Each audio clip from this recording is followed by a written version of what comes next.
आज तुमच्यासाठी घेऊन आलेलो आहे रवा डोसा. माझा तर हा फेवरेट आहेच आणि मला माहिती आहे तुम्हाला पण हा डोसा खूप आवडतो आहे ना. हॉटेलमध्ये कसा क्रिस्पी बनतो ना रवा डोसा, तर तो क्रिस्पी बनवण्यासाठी काही ट्रिक्स आहेत, त्या सगळ्या मी तुमच्यासोबत शेअर करणार आहे. नेक्स्ट टाइम जेव्हा पण तुम्ही घरी रवा डोसा बनवाल ना, तो हॉटेलपेक्षा भारी होईल याची मी तुम्हाला गॅरंटी देतो. फक्त ही रेसिपी प्रॉपरली फॉलो करा बस. चला सुरुवात करूया. कप आणि वजनाप्रमाणे मेजरमेंट दोन्ही पण दाखवतोय. अर्धा कप मी बारीक रवा घेतलाय, ज्याचं वजन आहे 80 ग्रॅम. साईजवर डिपेंड करेल, पण या रेसिपीनी 6 ते 8 रवा डोसा नक्की बनतील. अर्धा कप घेऊया तांदूळाची पिठी, ज्याचं वजन आहे 90 ग्रॅम.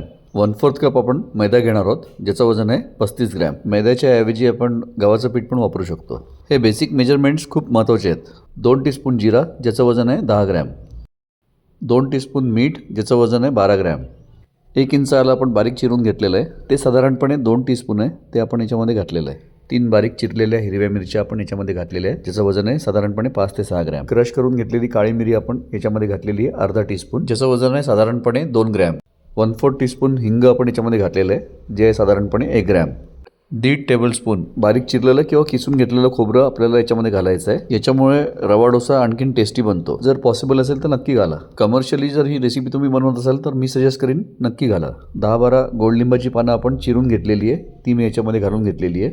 आणि 1 टेबलस्पून बारीक चिरलेली हिरवी कोथिंबीर. सुरुवातीला आपल्याला पाणी याच्यामध्ये 1.5 कप घालायचं आहे, ज्याचं वजन आहे 350 ग्रॅम किंवा 350 ml. बिलकुल ट्राईड अँड टेस्टेड रेसिपी आहे, फक्त तुम्ही मेजरमेंट व्यवस्थित फॉलो करा बस. याला आता व्यवस्थित मिक्स करून घेऊया आणि याला कवर करून ठेवूया 30 मिनिटासाठी. तुम्ही बघताच आहात की रेसिपी एकदम सिंपल आहे, फक्त जे बेसिक इन्ग्रेडियंट्स आहेत त्याची क्वांटिटी व्यवस्थित असली पाहिजे. मग बाकीच्या गोष्टींपैकी 1-2 गोष्टी नसल्या तरी पण चालेल. अर्धा तासानंतर रवा आणि तांदळाची पिठी थोडं पाणी शोषून घेतं, म्हणून हे मिक्सचर थोडंसं घट्ट होतं. म्हणून आपण आणखीन 1 कप याच्यामध्ये पाणी घालणार आहोत, ज्याचं वजन आहे 250 ग्रॅम. डोसा एक्स्ट्रा क्रिस्पी करण्यासाठी ही टीप आहे. डोसा बनवायच्या आधी आपण 1/4 कप तांदळाची पिठी आपण याच्यामध्ये घालणार आहोत, ज्याचं वजन आहे 45 ग्रॅम. बस याला आता आपण व्यवस्थित मिक्स करून घेऊया आणि रवा डोसाचं आपलं बॅटर रेडी झालेलं आहे. बघा, हे बॅटर एकदम असं पातळ असतं. काही लोक याच्यामध्ये थोडंसं दही पण घालतात. जर तुम्हाला आवडत असेल तर एखादा टेबलस्पून तुम्ही घालू शकता, पण मी घातलेला नाही आहे. हॉटेलमध्ये जसा जाड लोखंडी तवा वापरतात, तो जर व्यवस्थित सीझन करून घेतला आणि त्याच्यावरती जर रवा डोसा केला तर तो आणखीन क्रिस्पी बनतो. युजली आपल्याकडे घरी नॉनस्टिक तवा असतो, म्हणून त्याच्यावरती बनवण्याची पद्धत दाखवतोय. तवा गरम करून घेतलेला आहे, थोडंसं पाणी शिंपडलेलं आहे आणि कपड्याने पुसून घेतलेलं आहे. याच्यामुळे तव्याचं टेम्परेचर इव्हनली मेंटेन होतं. डोसा टाकताना 2 गोष्टी, एक तर व्यवस्थित ढवळून घ्यायचं आहे, म्हणजे पाणी आणि जे बाकीच्या गोष्टी आहेत त्या सेपरेट राहत नाहीत, ते व्यवस्थित एकजीव राहतात. आणि दुसरी गोष्ट म्हणजे तवा व्यवस्थित गरम असला पाहिजे. तवा गरम नसेल तर ते जाळीदार टेक्स्चर आपल्याला व्यवस्थित मिळणार नाही. अशा प्रकारे वाटीचा वापर करून आपण हे बॅटर याच्यावरती घालूया. फक्त एकच गोष्ट लक्षात ठेवायची आहे की ज्या ठिकाणी आपण बॅटर घातलेलं आहे त्याच्यावरती परत बॅटर घालायचं नाही आहे, नाहीतर त्या ठिकाणी डोसा जास्ती जाड होऊ शकतो. 2 ते 3 चमचे आपण मस्तपैकी तूप याच्यावरती घालणार आहोत. हा तुम्हाला मी साधा घी रवा डोसा दाखवतोय. पुढे आपण त्याच्यानंतर आपण अनियन रवा मसाला कसा करायचा ते पण बघणार आहोत. अशा प्रकारे पॅन थोडासा आपण असं फिरवून घेऊया, म्हणजे जे तूप आहे ते व्यवस्थित पसरेल. आणि याला क्रिस्पी व्हायला 2 ते 3 मिनटं कमीत कमी लागणार आहेत, तर तेवढा वेळ द्यायचा आहे, घाई करायची नाही आहे. घरच्या गॅसची जी फ्लेम असते ती सेंटरला असते, त्याच्यामुळे थोडा तवा असा सगळ्या बाजूनी फिरवून घ्यायचा आहे, म्हणजे सगळ्या साईड्सनी हीट व्यवस्थित लागेल. घाई न करता असा डोसा व्यवस्थित होऊ द्यायचा आहे आणि नंतर आपल्याला याला फोल्ड करायचं आहे. हे बघा किती छान झाला आहे डोसा, बिलकुल क्रिस्पी झालेला आहे. बस याला असं फोल्ड करायचं आहे आणि एका प्लेटमध्ये मी याला काढून घेतलेलं आहे. हे बघा, आपला हा घी रवा डोसा रेडी झालेला आहे. आता बनवूया घी अनियन रवा मसाला डोसा. बाकी प्रोसेस ऑलमोस्ट सेम आहे, फक्त चिरलेला कांदा तव्यावरती पसरून घ्यायचा आहे आणि तवा गरम असला पाहिजे. याच्यामुळे 2 फायदे होतात. एक तर डोसा तव्याला चिटकत नाही आणि दुसरा फायदा म्हणजे अशा प्रकारे चिरलेला कांदा तव्यावर टाकल्यामुळे कांदा खालनं छान कॅरेमलाइज होतो आणि डोसा आणखीन टेस्टी लागतो.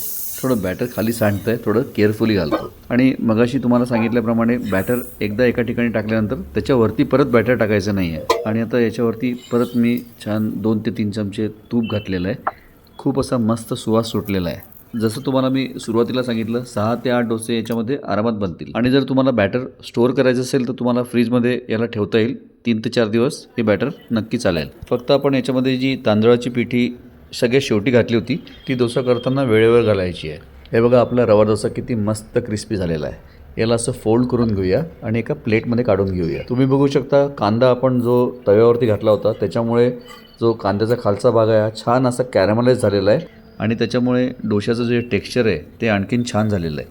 डोसा झाला आहे मस्त क्रिस्पी आणि टेस्टी. स्वतः मेहनत करून जेव्हा एखादा असा पदार्थ आपण बनवतो ना, तो दुसऱ्याला खाऊ घालण्याचं समाधान काही वेगळंच आहे. तुम्ही बघितलं किती इझिली हा डोसा तुम्ही घरी बनवू शकता आणि बनवायला वेळ पण लागत नाही जास्ती. याला तोडून दाखवतो याचं आतलं टेक्स्चर. हे बघा, आहा, किती मस्त क्रिस्पी कुरकुरीत झालेला आहे. ही बटाट्याची भाजी, ही खोबऱ्याची चटणी, टोमॅटोची चटणी, या सगळ्या रेसिपीज मी ऑलरेडी देव्स किचन मराठीवरती शेअर केलेल्या आहेत. त्याची लिंक मी डिस्क्रिप्शन बॉक्समध्ये देतो आहे. आय होप हा व्हिडिओ तुम्हाला आवडला असेल. जर आवडला तर लाईक करा, कमेंट करा, शेअर करा आणि अजूनपर्यंत देव्स किचन मराठीला सबस्क्राईब नसेल केलं तर नक्की करा आणि बेल आयकॉन जरूर दाबा, म्हणजे माझ्या येणाऱ्या व्हिडिओजची इन्फॉर्मेशन तुमच्यापर्यंत पोहोचत राहील. व्हिडिओ पूर्ण बघितल्याबद्दल तुमचे खूप खूप धन्यवाद. जय हिंद, जय महाराष्ट्र, वंदे मातरम, भारत माता की जय.